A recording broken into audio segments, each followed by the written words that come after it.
தாகாவே நாளும் காண நாளும் காண ஆசையாய் அழைக்கின்றோமே.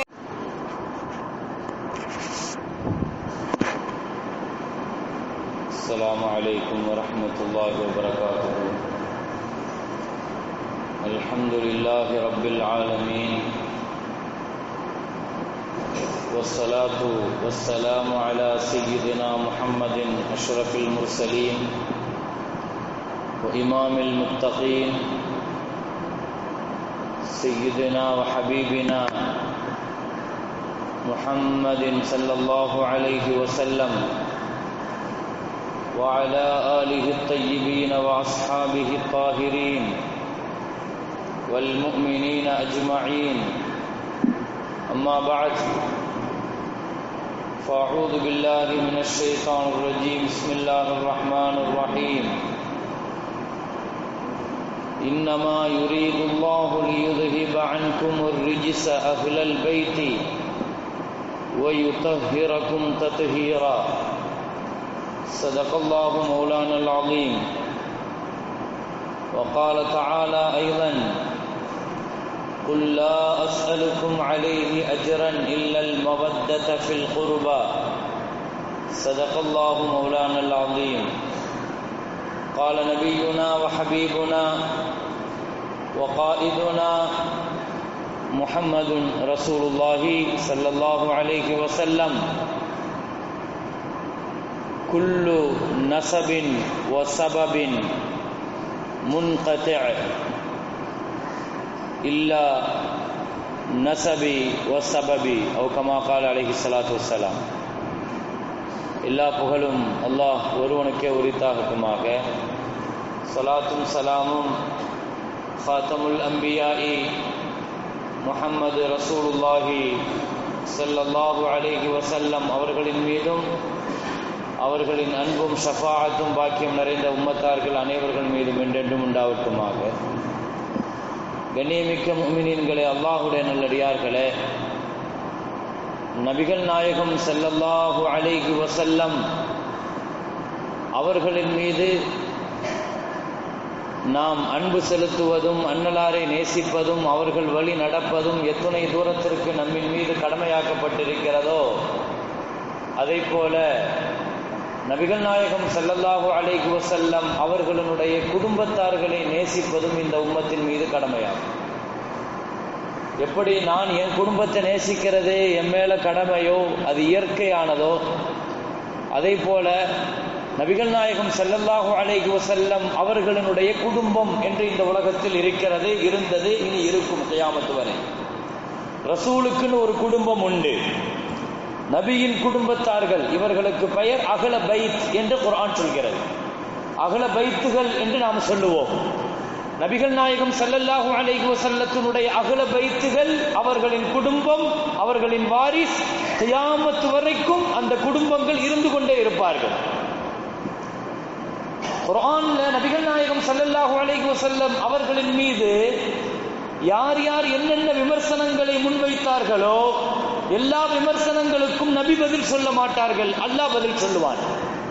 ரசூலுல்லாஹ் மேல என்னென்ன விமர்சனங்களை முன்வைக்கிறாங்களோ, நபியின் மீது என்னென்ன கடுமைகளை, கண்டன வார்த்தைகளை அவர்கள் கொண்டு வந்தார்களோ, அந்த வார்த்தைகளுக்கெல்லாம் நபி பதில் சொல்லிக் கொண்டு இருக்க மாட்டார்கள், அல்லாஹ் பதில் சொல்லுவான். நபி பொறுமையாக இருப்பார்கள். சில நேரங்களில் கவலைப்படுவாங்க, சில நேரங்களில் அறியாமையை நினைத்து வருத்தப்படுவார்கள், சில நேரங்களில் துஆ செய்வாங்க.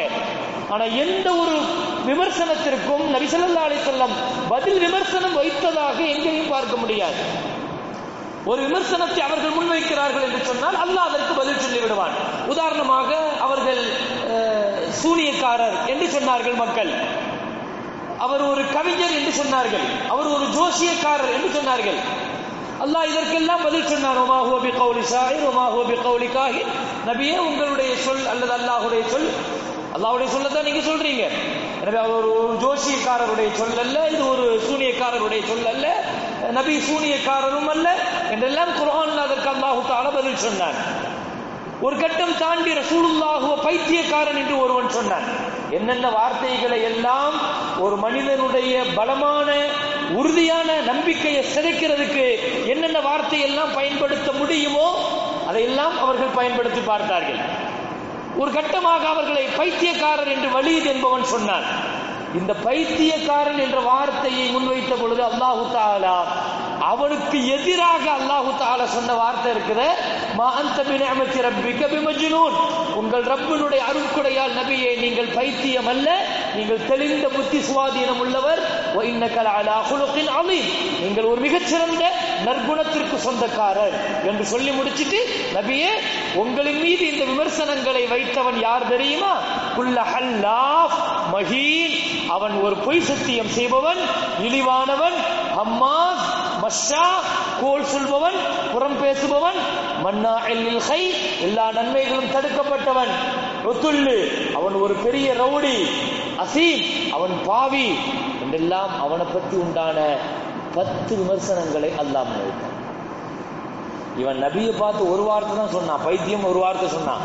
ஆனா அவனுக்கு எதிராக அல்லாஹ் சொன்ன வார்த்தை 10 வார்த்தை அல்லாஹ் சொன்னான். சூரத்துல் கலம் என்ற சூறால அதனுடைய ஆரம்பத்துல நபியை முதல்ல ஆறுதல் படுத்துறான். நபியே நீங்க பைத்தியம் எல்லாம் கிடையாது, நீங்க ரொம்ப அகலாக் உள்ளவங்க என்று சொல்லிட்டு, அவன் யார் தெரியுமா? அவன் இழிவானவன், கோல் சொல்பவன், நன்மையிலிருந்து தடுக்கப்பட்டவன், பாவம் செய்பவன் என்றெல்லாம் சொல்லிட்டு, பொய்யன் என்றெல்லாம் சொல்லிட்டு கடைசியா ஒரு வார்த்தை சொன்னா, ஜனீம், அவன் விபச்சாரத்தில் பிறந்தவன் என்றெல்லாம். அவன் விபச்சாரத்துல பிறந்தானா இல்லையாங்கிறத இதுவரைக்கும் அல்லாஹ் வெளிப்படுத்தல. எப்ப தன்னுடைய ஹபீப ஸல்லல்லாஹு அலைஹி வஸல்லம் மேல இவன் இப்படி ஒரு பைத்தியம்னு ஒரு விமர்சனத்தை வச்சானோ, அப்ப அல்லாஹ் சொல்லிட்டா, நபியே நீங்க ஒண்ணும் கவலைப்படாதீங்க, இவன் யார் தெரியுமான்னு வரிசையா ஒரு பட்டியல் போட்டுட்டு, இவன் விபச்சாரத்துல தப்பான வழியில பிறந்தவன் தான் அல்லாஹ். இந்த வலீதுங்கிறவன் மக்காவுடைய பெரிய தலைவர். அப்ப இந்த விமர்சனங்களை வச்ச உடனே இவன் நேர்ல யார்கிட்ட வரணும்? நபிட்ட தானே வரணும். ரசூலுல்லாஹ்ட்ட வந்தல்ல இவன், நீங்க என்ன பார்த்து நீங்க எப்படி இப்படி சொல்லுவீங்க அப்படின்னு சொல்லணும்.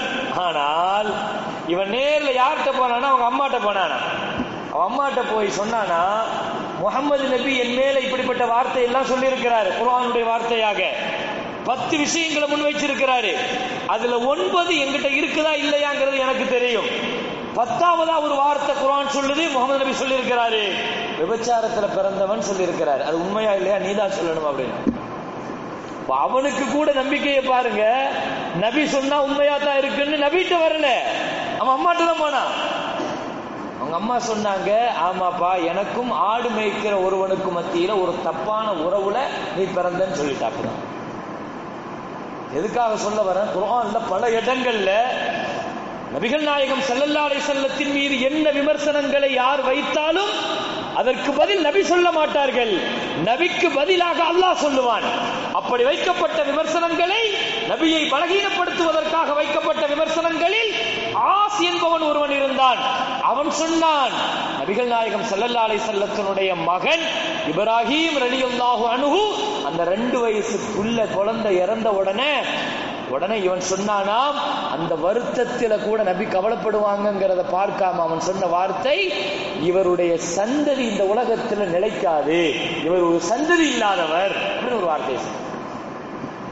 இவரோடு இவருடைய இது முடிஞ்சு போச்சு குடும்பம். ஏன்னா அன்னைக்கு அரபிகள்கிட்ட அது ஒரு பெரிய வார்த்தை. அது இந்த அரபிகளை பொறுத்த வரைக்கும் சந்ததிகளை, குடும்ப பாரம்பரியத்தை ரொம்ப பேணுவாங்க. குடும்பத்துக்கு அதிகமா முக்கியத்துவம் கொடுப்பாங்க. நீங்க ஒரு அரபிகிட்ட போய் நீங்க உன் வாப்பா யாரு, வாப்பா யார், நமக்குலாம் எத்தனை தலைமுறை தெரியும், என் வாப்பா பேர் தெரியும், என் வாப்பாவுடைய வாப்பா பேர் தெரியும்.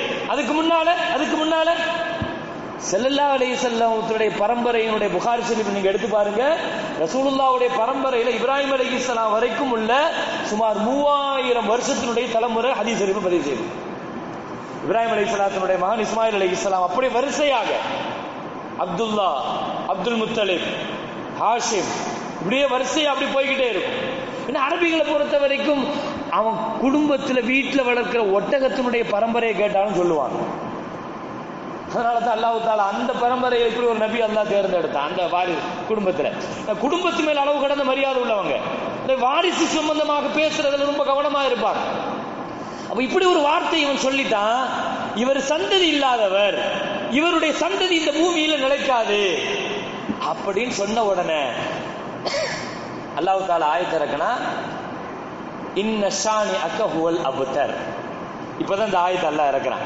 இன்னா ஆதீனாக்கல் கௌசர் ஃபஸல்லி லிரப்பிக வன்ஹர் இன்ன ஷானிஅக ஹுவல் அப்தர். நபியே உங்களை சந்ததி இல்லாதவர் என்று திட்டுபவன் இருக்கிறானே ஆஸ், இவனுடைய சந்ததி தான் இந்த உலகத்தில் அறுக்கப்படும். அல்லாஹ் சொன்னான், நபியே உங்க சந்ததி வாழும். அல்லாஹ் சொன்னான், உங்க குடும்பத்தை நான் வாழ வைப்பேன், உங்க அகல பைத்துகளை நான் வாழ வைப்பேன். அல்லாஹு தஆலா சொன்னான். நபிகள் நாயகம் ஸல்லல்லாஹு அலைஹி வஸல்லம் அவர்களுடைய அந்த சந்ததி ஆண் குழந்தை வழியாக கிடையாது. உலகத்தில் ஸல்லல்லாஹு அலைஹி வஸல்லம் சொல்லுவார்கள், 2 நியதியை அல்லாஹ் உடைத்தான். அதுல முதல் விஷயம் என்னன்னா, குல்லு சபப் வ நஸப், உலகத்தினுடைய எல்லா சொந்தங்களும் மௌத்தோடு முடிஞ்சிருச்சு, ஆகிரத்துல சொந்தம் கிடையாது. ஹதீஸ் ஷரீஃப்ல வரக்கூடிய செய்தி, உலகத்துல எல்லா சொந்தமும் எனக்கு என் வாப்பா உண்டு, என் பிள்ளை உண்டு, என் மனைவி உண்டு, என் அண்ணன் உண்டு, என் தம்பி எல்லாம் இது வரைக்கும் ஹயாத்துல தான். ஆகிரத்துல சொந்தம் கிடையாது, ஆகிரத்துல உறவுகள் கிடையாது, உறவுகளினுடைய சட்டங்கள் ஆகிரத்துல பேணப்படாது. ஒரு நன்மையை யாரும் தருவதற்கு தயாராக மாட்டாங்க. பாப்பா தானே, மகன் தானே, மனைவி தானே, கணவன் தானே, எந்த உறவுகளும் இருக்காது. ஸல்லல்லாஹு அலைஹி வஸல்லம் குல்லு சபப் வ நஸப் முன்கத்திஉ யௌமல் கியாமா, எல்லா உறவுகளும் அது மௌத்தோடு அது துண்டிக்கப்பட்டு விடும். இல்லா சபபி வ நஸபி, என் சொந்தம் என் குடும்பம் மட்டும் ஆகிரத்திலேயும் நிலைக்கும். நாங்க ஸல்லல்லாஹு அலைஹி வஸல்லம் ஆகிரத்திலேயும் என் மகள் ஃபாத்திமா தான், எனக்கு மகள் அவள் தான், ஃபாத்திமாவுக்கு தந்தை நான் தான் என்றெல்லாம் நபி ஸல்லல்லாஹு அலைஹி வஸல்லம் தங்கள் குடும்பத்தை குறித்து சொன்ன மறுபுறத்தில், உலகத்தில் எல்லா குழந்தைகளினுடைய சந்ததிகளும் அவர் தந்தையிடத்திலிருந்து அல்லது தாயிடத்திலிருந்து வரும் அந்த சந்ததி. ஆனா அந்த நியதி மாற்றம் அடைகிறது.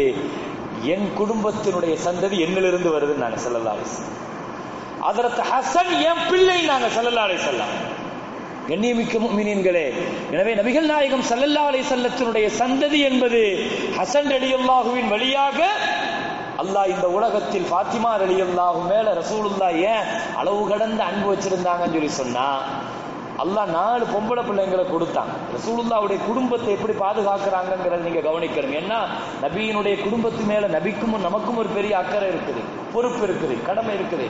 ஏன்னா ஒவ்வொரு தொழுகையிலையும் அவங்களுக்கும் சேர்த்து தான் நம்ம துவா செய்யறோம். வேற யாருக்காக வேண்டியா துவா செய்யறோமா?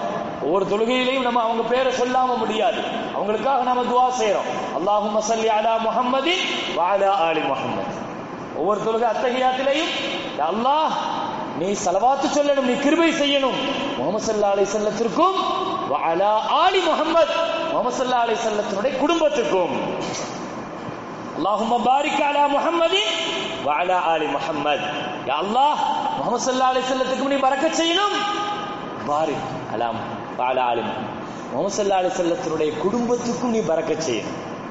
ஒவ்வொரு தொழுகையில சுன்னத்தான நஃபிலான எல்லா தொழுகையிலையும் நாம ஓதுற துவா தானே அது. கண்ணியமிக்க முஃமினீன்களே, எனவே ரசூல் ஸல்லல்லாஹு அலைஹி வஸல்லத்தினுடைய குடும்பத்து மேல என்ன அல்லாஹ் குர்ஆன்ல சொல்லுவான், குல் லா அஸ்அலுக்கும் அலைஹி அஜ்ரன் இல்லல் மவத்தத ஃபில் குர்பா. நபியே உங்க உம்மத்துக்கு நீங்க இத கேளுங்க அப்படின்னு அல்லாஹ் கேட்க சொன்னான். என்ன கேட்க சொல்றான்னா, நான் உங்களுக்கு செய்த இந்த தீனுடைய பணிக்காக நான் உங்களிடத்திலிருந்து எந்த கூலியும் எதிர்பார்க்கல, எனக்காக நீங்க ஏதாவது செய்யணும்னு ஆசைப்பட்டீங்கன்னா. ஸல்லல்லாஹு அலைஹி வஸல்லம் சொன்னாங்க, குர்ஆன்ல அல்லாஹ் அந்த வார்த்தையை சொல்றான், நான் உங்களுடைய ஈமானுக்கு நான் காரணமாக இருக்கலாம். அல்லாஹ் என்ன காரணமா வச்சு உங்களுக்கு ஹிதாயத்தை தந்தான், உங்களுக்கு இப்படி ஒரு வாழ்க்கையை தந்திருக்கிறான். என்னைக்காவது நன்றி கடனாக நீங்க நினைச்சு பார்க்கணும்னு ஆசைப்பட்டீங்கன்னா, எனக்காக ஏதாவது நீங்க செய்யணும்னு ஆசைப்பட்டீங்கன்னா ஒன்னே ஒண்ணு செய்யுங்கன்னு நாங்க ஸல்லல்லாஹு அலைஹி வஸல்லம். நான் உங்கள்கிட்ட வேற ஒன்னையும் கேட்க போறதில்லை, எனக்காக அதை செய்யுங்க. இல்லல் மவத்தத ஃபில் குர்பா, என் குடும்பத்தை நேசிங்க. இது ஹதீஸ் அல்ல, குர்ஆன், குர்ஆனுடைய வார்த்தை இது. குர்ஆனின் வழியாக அல்லாஹ் நபியை கேட்க சொன்னார். நபியே நான் சொல்ல வேண்டாம், நீங்க கேளுங்க. நபியே குல், நபியே நீங்கள் கேளுங்கள். லா அஸ்அலுக்கும் அலைஹி அஜ்ரா, உங்களிடத்தில் எந்த கூலியும் நான் கேட்கவில்லை. இல்லல் மவத்தத ஃபில் குர்பா, என் குடும்பத்தை மட்டும் நீங்க நேசிப்பீங்களான்னு கேட்டாங்க ஸல்லல்லாஹு அலைஹி வஸல்லம். என் உறவுகளை நீங்க நேசிப்பீங்களா, அதுதான் எனக்கு செய்யற நீங்க ஒரு பெரிய கடன், நன்றி கடன். நான் நபி ஸல்லல்லாஹு அலைஹி வஸல்லத்தினுடைய குடும்பத்து மேல மஹப்பத் வைக்கிறது, அன்பு வைக்கிறது, நேசிக்கிறது, அவங்களை பாதுகாக்கிறது. நான் கேட்கிறேன், இன்றைக்கு வரைக்கும் உலகத்தில் எத்தனை யுத்தங்களை முஸ்லீம்கள் சந்தித்திருக்கிறார்கள். ஆனாலும் கூட கர்பலாங்கிற அந்த யுத்தத்தை இன்னைக்கு வரைக்கும் இந்த சமுதாயம் மறக்கலையே. ஏன்? கர்பலா யுத்தத்தை விட மேலான யுத்தங்களை எல்லாம் சஹாபிகள் சந்தித்திருக்கிறார்கள். ஆனா கர்பலாவை இன்னைக்கு வரைக்கும் இந்த உம்மத்து மறக்கல. கர்பலா என்ற வார்த்தையில் இருக்கிற கண்ணீர் துளிகள், அது ஏற்படுத்திய ரணங்கள், காயங்கள் ஒவ்வொரு மூமினுடைய உள்ளத்திலையும் கர்பலான உடனே ஹஜ்ரத் ஹுசைன் ரலியல்லாஹு என்று சொன்னவுடன் ஏற்படுகிற அந்த உணர்ச்சியும் என்ன காரணம்? ஒரே காரணம் தான். கர்பலா களத்தில் திட்டமிட்டு இஸ்லாமிய எதிரிகள் ரசூலுல்லாஹி ஸல்லல்லாஹு அலைஹி வஸல்லத்தினுடைய குடும்பத்தை கருவறுப்பதற்காக 72 பேர்கள், பெண்கள், குழந்தைகள், வாலிபர்கள், வயோதிகர்கள் என்று பார்க்காமல் அந்த கர்பலா களத்தில் அந்த ஈராக் பூமியில கொண்டு வந்து 5000 பேர் சுற்றி நின்று அவர்களை வதம் செய்தார்கள். அல்லாஹ் தஆலா அந்த களத்தில் இருந்து ஒரே ஒருத்தரை மட்டும் அல்லாஹ் பாதுகாத்தான். 73 பேர் ரசூலுல்லாஹ்வுடைய குடும்பம் அப்போ வாழ்ந்துட்டு இருந்தாங்க இந்த பூமியில. ஒரே ஒருத்தர் மட்டும் அன்னைக்கு அவர் காய்ச்சலா இருந்தார், அவர் அந்த போர்க்களத்துக்கு போகல. அல்லாஹ் தஆலா எப்படி பாதுகாத்தான் பாருங்க. நபியினுடைய குடும்பத்தை இந்த உலகத்தில் மீண்டும் வாழ வைப்பதற்காக, அந்த சந்ததியை இந்த உலகத்தில் பெருக்கிறதுக்காக அந்த கர்பலா களத்தில் உள்ள அந்த 73 பேர் நபியினுடைய அகல பைத்துகள், ஹசன் ரலியல்லாஹு, ஹுசைன் ரலியல்லாஹு. நான் அதுதான் சொல்ல வந்தேன். ரசூலுல்லாஹ்வுக்கு அல்லாஹ் ஆண் குழந்தைகளை கொடுத்தா, சின்ன வயசுல மௌத்தாக்கினா. பெண் குழந்தைகளை கொடுத்தா அல்லாஹ். அவர்கள் கல்யாணம் எல்லாம் செஞ்சாங்க. ஆனா பாருங்க, யாருக்கும் குழந்தை பிறக்கல. பாத்திமா ரலியல்லாஹுவை தவிர வேற யாருக்கும் பிள்ளை பிறக்கல, பொம்பளை பிள்ளைகள். அவங்களும் சின்ன சின்ன வயசுல நிக்காஹுக்கு பின்னால மௌத்தா போயிட்டாங்க. ஃபாத்திமா மேல ஏன் நபி இந்த அளவுக்கு பிரியப்பட்டாங்கன்னா, நபியினுடைய வாரிசும் நபியினுடைய குடும்பமும் ஃபாத்திமா வழியாகத்தான் இந்த உலகத்துல வாழ போகுதுங்கிறதுனால தான் ஃபாத்திமா மேல அளவு கடந்து பிரிய வச்சிருந்தாங்க ஸல்லல்லாஹு அலைஹி வஸல்லம். அந்த ஃபாத்திமாவை கூட 24 வயசுல அல்லாஹ் தஆலா மௌத்தாக்கிட்டான்.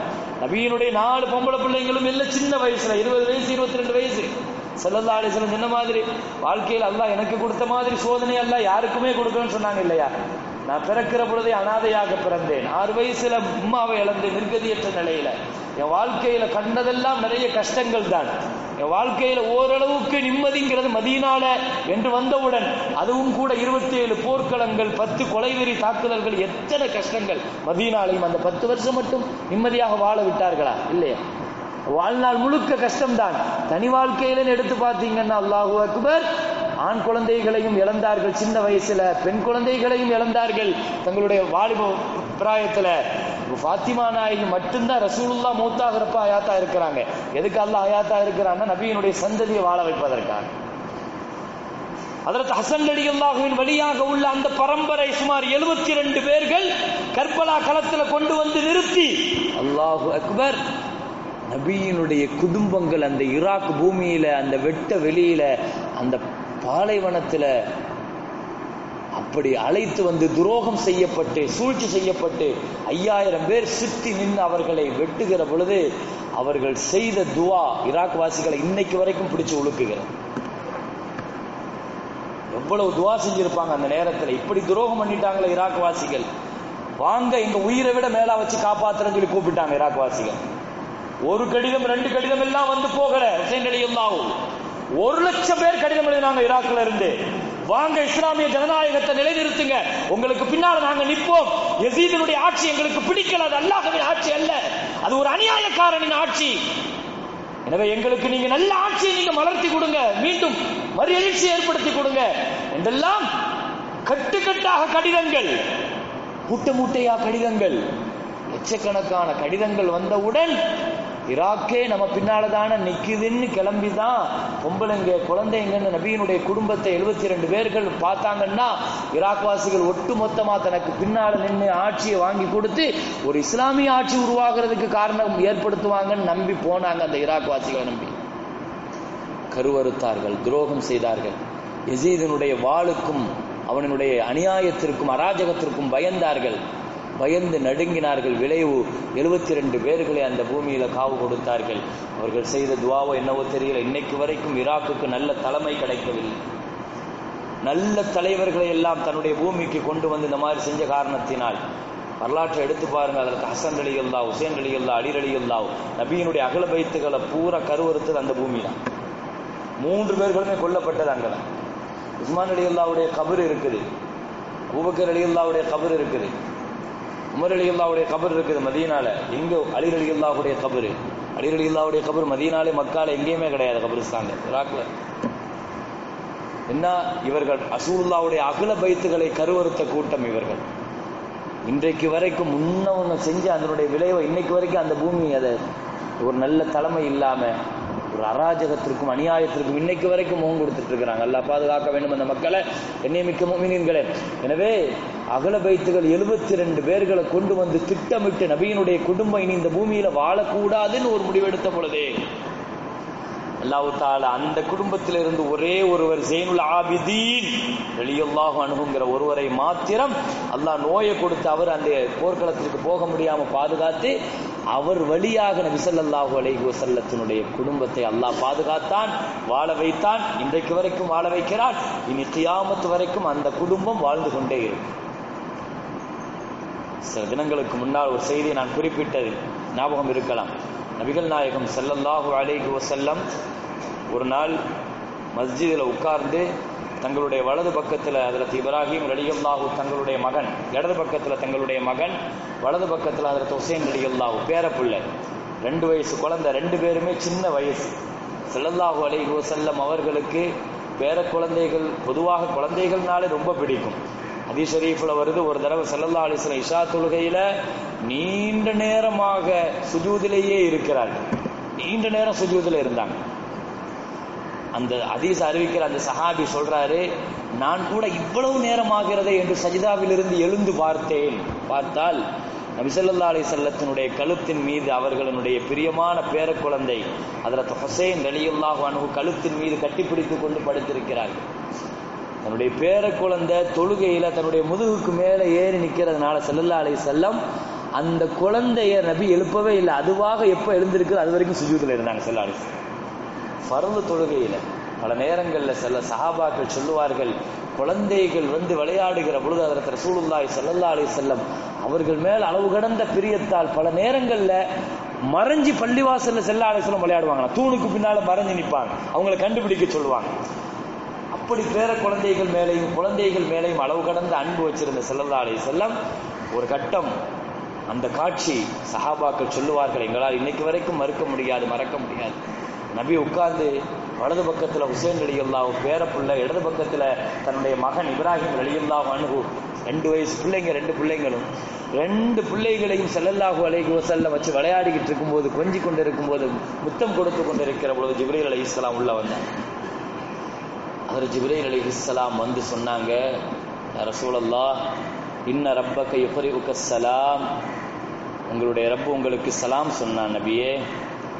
சொல்லிட்டு அல்லாஹு தஆலா ஒரு செய்தியை சொல்ல சொன்னான், உங்களுக்கு வலது பக்கத்திலேயும் இடது பக்கத்திலேயும் இருக்கிற 2 குழந்தைகள், 2 குழந்தைகளோடும் நீங்கள் இருக்க முடியாது. 2 பிள்ளையில ஏதாவது ஒரு பிள்ளையை அல்லாஹ் கேட்கிறான். 2 பிள்ளைகள்ல ஒரு பிள்ளையை அல்லாஹ் கேட்கிறான். ஒரு பிள்ளைக்காக ஒரு பிள்ளையை நீங்கள் குர்பானி கொடுக்க வேண்டும். ஒரு பிள்ளைக்காக ஒரு பிள்ளையை நீங்கள் ஃபிதியா கொடுத்துருங்க. 2 பிள்ளையும் உங்களோடு சேர்ந்து இருக்க முடியாது. பொதுவாக அல்லாஹ்ட்ட ஒரு பழக்கம் இருக்குது, ரப்பனுடைய பழக்கம் என்னன்னா, அவன் யாரை நேசிக்கிறானோ அவர்களுடைய நேசம் வேற யார் பக்கமும் திரும்பிடாம அல்லாஹ் பார்த்துக்கிடுவான். அல்லாஹ்வுக்கு பழக்கம் என்னன்னா, அவன் யாரையாவது நேசிச்சான்னு வைங்க, அவன் யாரை நேசிக்கிறானோ விரும்புறானோ அவங்க வேற யாரையும் நேசிச்சிடக்கூடாது அதிகமா. அப்படி நேசிச்சுட்டாங்கன்னா அல்லாஹ் முசீபத்தை அங்க போட்டுருவான். எங்க போடுவான்? யார் மேல நபி நேச வைக்கிறாங்களோ அல்லது அவன் நேசிச்சவங்க யார் நேசிக்கிறாங்களோ அங்க முசீபத்தை அல்லாஹ் இறக்குறான். இது குர்ஆனுடைய வார்த்தை. அஹப்ப இலைக்கும் மினல்லாஹி வ ரசூலிஹி வ ஜிஹாதின் ஃபீ ஸபீலிஹி ஃபதரப்பஸ். அல்லாஹ் சொல்லுவான், அல்லாஹ் ரசூலை விட முஹப்பத் உங்களுக்கு வேற எது மேலேயாவது அதிகமாயிட்டுன்னா முசீபத்து அதுல வந்துடும். நல்லா பொருளாதாரத்து மேல நீங்க நேசிச்சீங்க, வீட்டை நேசிக்கிறீங்க, மனைவி நேசிக்கிறீங்க, பிள்ளையை நேசிக்கிறீங்க, அல்லாஹ் பாதுகாக்கணும், அல்லாஹ் அங்க தந்துருவான். அந்த 2 குழந்தைகளை இப்படி கொஞ்சிட்டு இருக்கிறத இந்த காட்சி அல்லாஹ் உடனே இறக்கிட்டான். அப்படியே 2 பிள்ளைகளையும் வச்சுக்க முடியாது. ஏதாவது ஒரு பிள்ளையக்காக நீங்க கொடுத்தாகணும், குர்பானி கொடுத்தாகணும், ஃபிதியா கொடுத்தாகணும். ஒன்னு மகன், இன்னொன்னு பேர பிள்ளை. எதை கொடுக்க போறீங்க அல்லாஹ் கேட்கிறான். 2 பிள்ளைகளை யாரையா ஒரு ஆளை கொடுத்துருங்கன்னு அல்லாஹ் கேட்கிறான். நபிகள் நாயகம் ஸல்லல்லாஹு அலைஹி வஸல்லம் நவர இலைஹி வ நவர, வலது பக்கம் பார்க்கறாங்க தங்களுடைய பேர பிள்ளை ஹுசைன் அலி, இடதுபுறம் பார்த்தாங்க தங்களுடைய மகன் இப்ராஹிம் ரலியல்லாஹு. 2 பிள்ளையும் மாத்தி மாத்தி பார்க்கறாங்க. ஹதீஸ் ஷரீஃப்ல வருது, 2 குழந்தைகளையும் பார்த்து அப்படி கண்ணீர் வடித்தார்கள். எந்த குழந்தையை நபி கொடுக்க போறாங்களோ தெரியலையே.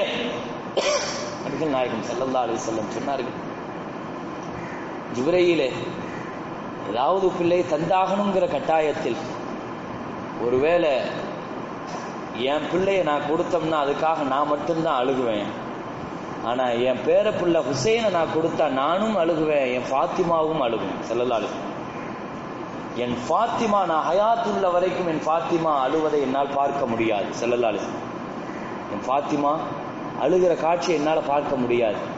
எனவே நானே அழுதுக்கிறேன், என் பிள்ளையை நான் தந்தரேன். நபிகள் நாயகம் ஸல்லல்லாஹு அலைஹி வஸல்லம் அல்லாஹ்வினுடைய அந்த நியதிக்காக தங்களுடைய மகன் இப்ராஹிம் ரலியல்லாஹு அன்ஹு அவர்களை கொடுக்கிறார்கள். இந்த நிகழ்ச்சி நடந்து 3 நாள்ல இப்ராஹிம் ரலியல்லாஹு மௌத்தாயிட்டார். நபிகள் நாயகம் ஸல்லல்லாஹு அலைஹி வஸல்லத்தினுடைய மகன் 3 நாள்ல அதுக்கு பிறகு மௌத்தாயிட்டார். அதுக்கு பிறகு சஹாபாக்கள் சொல்லுவார்கள், ஹஜ்ரத் ஹுசைன் ரலியல்லாஹு இந்த ஹதீஸை ரிவாயத் பண்றாங்க, எப்பொழுதெல்லாம் நபிகள் ஸல்லல்லாஹு அலைஹி வஸல்லம் என்னை சின்ன பிள்ளையில தூக்குவாங்களோ அப்பெல்லாம் சொல்லுவாங்க, நான் என் பிள்ளை இப்ராஹிமை கொடுத்து ஒன்று வாங்கியிருக்கிறேன் அப்படிம்பாங்க. என் பிள்ளைய கொடுத்து ஒன்று நான் வாங்கியிருக்கிறேன் அப்படின்னு என்னை பார்த்து ஹுசைன் ரலியல்லாஹு சொன்னாங்க. என்னை பார்த்து இதை சொல்லுகிற பொழுதெல்லாம் நான் அதை பெருமையா நினைப்பேன். அப்போ எனக்கு விவரம் தெரியல. நபிகள் நாயகம் ஸல்லல்லாஹு அலைஹி வஸல்லம் அதுக்கு பிறகு என்னை அளவு கடந்த அன்போடு வச்சிருந்தாங்க.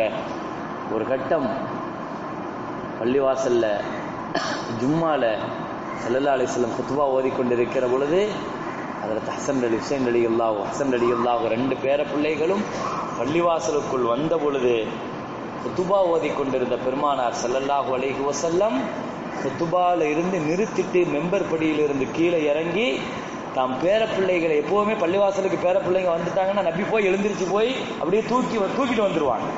ஆனா அன்றைக்கு என்னன்னா குத்பா ஓதிக்கிட்டு இருக்கிறாங்க.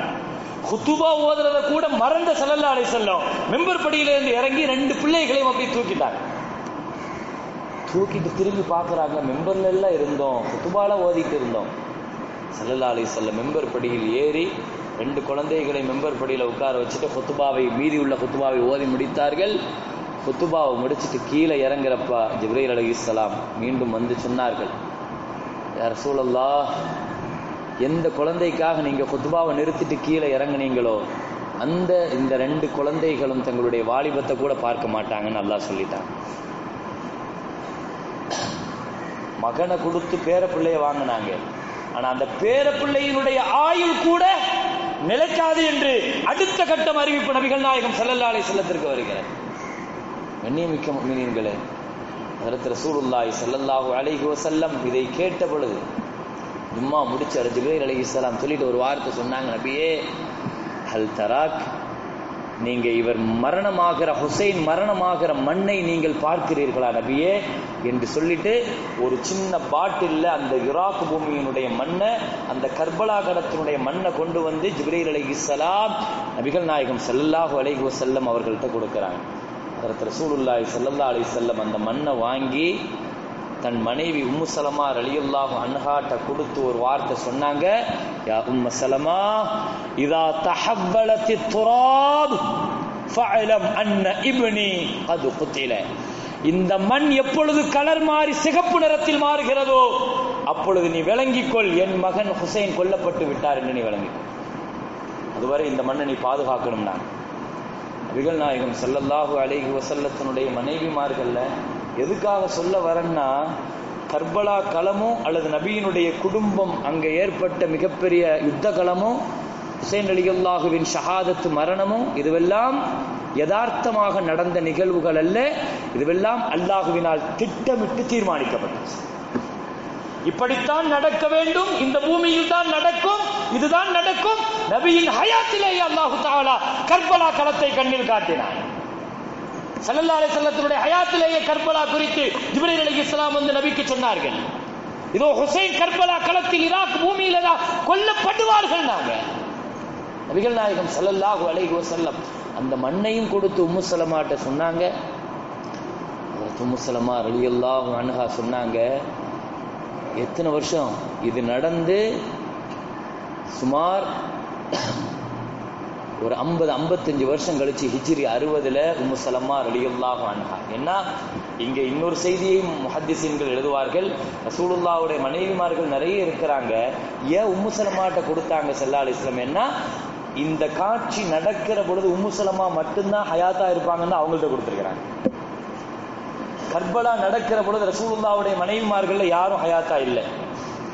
உம்மு ஹபீபா ரலியல்லாஹு, ஜுவேரியா ரலியல்லாஹு அன்ஹா, ஆயிஷா ரலியல்லாஹு அன்ஹா, கதீஜா ரலியல்லாஹு அன்ஹா, சஃபியா ரலியல்லாஹு அன்ஹா, ஹப்ஸா ரலியல்லாஹு அன்ஹா, மைமூனா, ஸைனப் ரலியல்லாஹு அன்ஹா, எந்த மனைவியும் ஹயாத்தா இல்லை. எவ்வளவு திட்டமிட்ட தூர நோக்கான பார்வை அது! உம்மு சலமா, இந்த மண் கலர் மாறினால் என் மகன் கொல்லப்பட்டான். உம்மு சலமா ரலியல்லாஹு ஹிஜ்ரி 60 வரைக்கும் ஹயாத்தா இருக்கிறாங்க. رأيت رسول الله صلى الله عليه وسلم على رأسه ولحيته التراب. ஹிஜ்ரி 60 ஆஷூரா நாள்ல நான் நபிகள் நாயகம் ஸல்லல்லாஹு அலைஹி வஸல்லத்தை கனவிலே பார்த்தேன். அவங்களுடைய தலையிலேயும் தாடியிலேயும் மண் ஒட்டி இருந்தது. ஒரு ஆள் மண்ணில் கடந்து புரண்டா எப்படி இருக்கும்? ஸல்லல்லாஹு அலைஹி வஸல்லத்தை பார்த்தேன். அலா ரஅஸி வலஹியத்தி அத்துராப். நபியினுடைய தலையிலேயும் தாடியிலேயும் மண், கண் கலங்கி போய் இருந்தது அழுதவர்களாக. நான் கேட்டேன், மாலக்கை அரசு, அல்லாஹ்வுடைய தூதர் அவர்களை என்ன நடக்கிறதுன்னு நான் கேட்ட பொழுது ஸல்லல்லாஹு அலைஹி வஸல்லம் சொன்னார்கள், ஷஹித்து கத்ல் அல் ஹுசைனி ஆனிஃபா. ஹுசைன் கொல்லப்பட்ட கர்பலா களத்திற்கு இப்பொழுதுதான் நான் போயிட்டு வந்தேன். நாங்கள் ஸல்லல்லாஹு அலைஹி வஸல்லம் கர்பலா களத்தை நேரடியாக நான் களத்தில் நின்று பார்த்து விட்டு வந்தேன் என்று நபிகள் நாயகம் ஸல்லல்லாஹு அலைஹி வஸல்லம் சொன்னதாக உம்மு சலமா ரலியல்லாஹு அன்ஹா சொல்கிறார்கள். கர்பலா களத்தில் ரசூல் ஹாஜராய் ஸல்லல்லாஹு அலைஹி வஸல்லம் நேரடியாக பார்த்திருக்கிறார்கள். கண்ணியமிக்க முஃமினீன்களே, இப்படி ஒரு காட்சி நபியினுடைய அகல பைத்துகளை கொண்டு வந்து நடைபெற்ற இந்த உலகத்தில் என்றைக்கும் துடைக்க முடியாத ஒரு கரையை ஏற்படுத்திய வரலாறு கர்பலா. அந்த நிகழ்வுக்குள் நான் பயணிக்க விரும்பவில்லை. காரணம், அது ஒவ்வொரு வருடமும் பல நேரங்களில் பல சூழ்நிலைகளில் நாம் அதை தெரிந்திருக்கிறோம். இந்த விஷயங்களில் இருந்து நாம் தெரிய வேண்டிய மிக முக்கியமான செய்தி இதுதான். ரசூலுல்லாஹி ஸல்லல்லாஹு அலைஹி வஸல்லத்தினுடைய அகல பைத்துகள் குடும்பங்களை அல்லாஹ் பாதுகாப்பான், பாதுகாத்திருக்கிறான். இன்ஷா அல்லாஹ் கியாமத்து வரைக்கும் பாதுகாப்பான். ஒரு கட்டத்தில் ஸல்லல்லாஹு அலைஹி வஸல்லம் சொல்லி, என்னுடைய அகல பைத்துல கடைசியாக என் குடும்பத்தில் ஒருவர் வருவார். எப்போ வருவார் தெரியுமா? கியாமத்தின் நெருக்கத்தில் வருவார். ஸல்லல்லாஹு அலைஹி வஸல்லம் என் குடும்பத்தில் இருந்து ஒரு வாரிசு கடைசியாக மஹ்தி அலைஹிஸ்ஸலாம் அவர் பெயர். யார் அந்த மஹ்தி? ஹதீஸை திறந்து பாருங்கள். புகாரி, முஸ்லிம், திர்மிதி. அல் மஹ்தி மின் அஹ்லி பைத்தி. ஸல்லல்லாஹு அலைஹி வஸல்லம் லவ்லம் யப்கி மின் அத்-துன்யா இல்லா யௌமுன் வாஹித். உலகம் அழிகிறதுக்கு ஒரு நாள் தான் இருக்குதுன்னா கூட அல்லாஹ் அந்த ஒரு நாள்லயாவது என்னுடைய குடும்பத்தில் உள்ள அந்த கடைசி மனிதர் அல்லாஹ் கொண்டு வருவான். ஸல்லல்லாஹு அலைஹி வஸல்லம் மஹ்தி அலைஹிஸ்ஸலாம் வருவாங்க.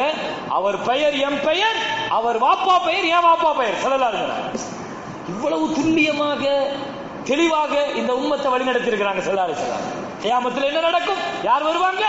கியாமத்தின் நெருக்கத்தில் மஹ்தி அலைஹிஸ்ஸலாம் வருவார்கள். யார் அவர்? இந்த உம்மத்து பாதுகாக்கப்பட்ட உம்மத்து. இந்த உம்மத்தினுடைய வாசலில் நான் நிற்கிறேன். இந்த உம்மத்தின் நடுவில் மஹ்தி நிற்கிறார். இந்த உம்மத்தின் கடைசியில் ஈசா நிற்பார். நான் ஸல்லல்லாஹு அலைஹி வஸல்லம் இந்த உம்மத்தை அல்லாஹ் தஆலா பாதுகாத்திருக்கான். மஹ்தி அலைஹிஸ்ஸலாம் என் பெயர், அவர் பெயர். 7 ஆண்டு காலங்கள் கிலாஃபத் ஆட்சியை தருவார், நீதமான ஆட்சியை தருவார். அந்த காலத்துல தான் மழை சரியா பொழியும். நாங்கள் ஸல்லல்லாஹு அலைஹி வஸல்லம் மழை நீதமா இருக்கிறது அந்த காலத்துல தான். நாங்கள் ஸல்லல்லாஹு அலைஹி வஸல்லம் எப்படி கண்டுபிடிக்குவாங்க? மஹ்தி அலைஹிஸ்ஸலாத்தை யார் கண்டுபிடிப்பாங்க? சிரியாவில் இருந்து 40 இறைநேசர்கள் வந்து தவாப் செய்து கொண்டிருக்கிற பொழுது ருக்குனே யமானிக்கும் மகாம இப்ராஹிமுக்கும் மத்தியில் மஹ்தி உட்கார்ந்திருப்பார். அந்த மஹ்தியை இந்த 40 பேர்கள் கண்டுபிடித்து, கைப்பிடித்து, கரம் பிடித்து பைஅத் செய்து இவர்கள் தான் ஹலீஃபான்னு அறிவிப்பு பண்ணுவாங்க. ஸல்லல்லாஹு அலைஹி வஸல்லம் ஸல்லல்லாஹு அலைஹி வஸல்லம் சொன்னார்கள், அந்த மஹ்தி திமிஷ்கினுடைய, கிழக்கு திமிஷ்கினுடைய அந்த பள்ளிவாசல்ல இமாமா இருப்பாங்க. எந்த பள்ளி?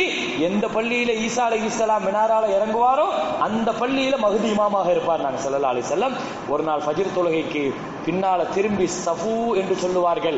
சஃப சரி பண்ணுங்கன்னு சொல்லும் போது பின்னால ஈசா அலைஹிஸ்ஸலாம் நிற்பாங்க. ஈசாவை பார்த்த உடனே இவர் முசல்லால இருந்து பின்னால வந்து நீங்க போங்க ஈசா அலைஹிஸ்ஸலாம். ஏன்னா தஜ்ஜால் அப்ப வந்திருப்பான். தஜ்ஜாலை கொல்வதற்காக ஈசா அலைஹிஸ்ஸலாம் வந்திருப்பாங்க. இப்ப ஈசா அலைஹிஸ்ஸலாத்தை முசல்லால நீங்க அவர் நபி இல்லையா? மஹ்தி அலைஹிஸ்ஸலாம் சாதாரணமான ஆளு. எனவே நீங்க நபி முன்னால முசல்லாவுக்கு போங்கன்னு சொல்லுவாங்க. ஈசா அலைஹிஸ்ஸலாம் சொல்லுவாங்களா? இல்லை இல்லை, இது உங்க முசல்லா, நீங்க தான் இமாம், நீங்க அஹ்ல பைத், நீங்க நபியினுடைய குடும்பம், நீங்க தான் நிற்கிறதுக்கு தகுதியான ஆளு. ஒரு நபியை விட நபியினுடைய குடும்பத்தில் உள்ளவங்க கண்ணியமானவங்க, போய் நில்லுங்கம்மா. வேற அல்ஹம்துலில்லாஹ், ஹஜ்ரத் ரசூலுல்லாஹி ஸல்லல்லாஹு அலைஹி வஸல்லம், என் குடும்பம் கியாமத் வரைக்கும் பாதுகாக்கப்படும் நான். எனவே கண்ணியமிக்க முஃமினீன்களே, எல்லாம் வல்ல ரப்புல் ஆலமீன் அகல பைத்துகளை நம்முடைய வாழ்க்கையின் பரிசுத்தத்திற்கும் பரக்கத்திற்கும் அல்லாஹ் தந்திருக்கிறான். குர்ஆன்ல அல்லாஹ் சொல்லுவான், அகல பைத்துகளை கொண்டு அல்லாஹ் உங்களை சுத்தப்படுத்த நாடுறாங்கிறான் அல்லாஹ். எனவே அப்படிப்பட்ட அகல பைத்துகள் மேல அன்பு வைக்கிறது. சஹாபாக்கள் சொல்லுவார்கள், எங்க பிள்ளைகளுக்கு குழந்தைகளுக்கு 3 விஷயத்தை சொல்லிக் கொடுப்போம். முதல்ல குர்ஆன் ஓத சொல்லிக் கொடுப்போம், 2வது நபியினுடைய வாழ்க்கையை சொல்லிக் கொடுப்போம், 3வது வஹப்பி அஹ்லி பைத்தி, அகல பைத்துகளை நேசிக்கிறத நாங்க சொல்லிக் கொடுப்போம், நபியினுடைய குடும்பத்தை நேசிக்கிறத சொல்லிக் கொடுப்போம் என்று சஹாபாக்கள் சொல்கிறார்கள். எல்லாம் வல்ல ரப்புல் ஆலமீன் அப்படிப்பட்ட ஸல்லல்லாஹு அலைஹி வஸல்லத்தினுடைய குடும்பத்தினர்கள் மீது அன்பு வைப்பவர்களாக, நேசம் வைப்பவர்களாக, அவர்களுடைய வழியை சுன்னத்தை பின்பற்றி நடப்பவர்களாக அல்லாஹ் நம்ம எல்லாம் கபூல் செய்வானாக. வாஹிரு தஅவானா அல்ஹம்துலில்லாஹி ரப்பில் ஆலமீன்.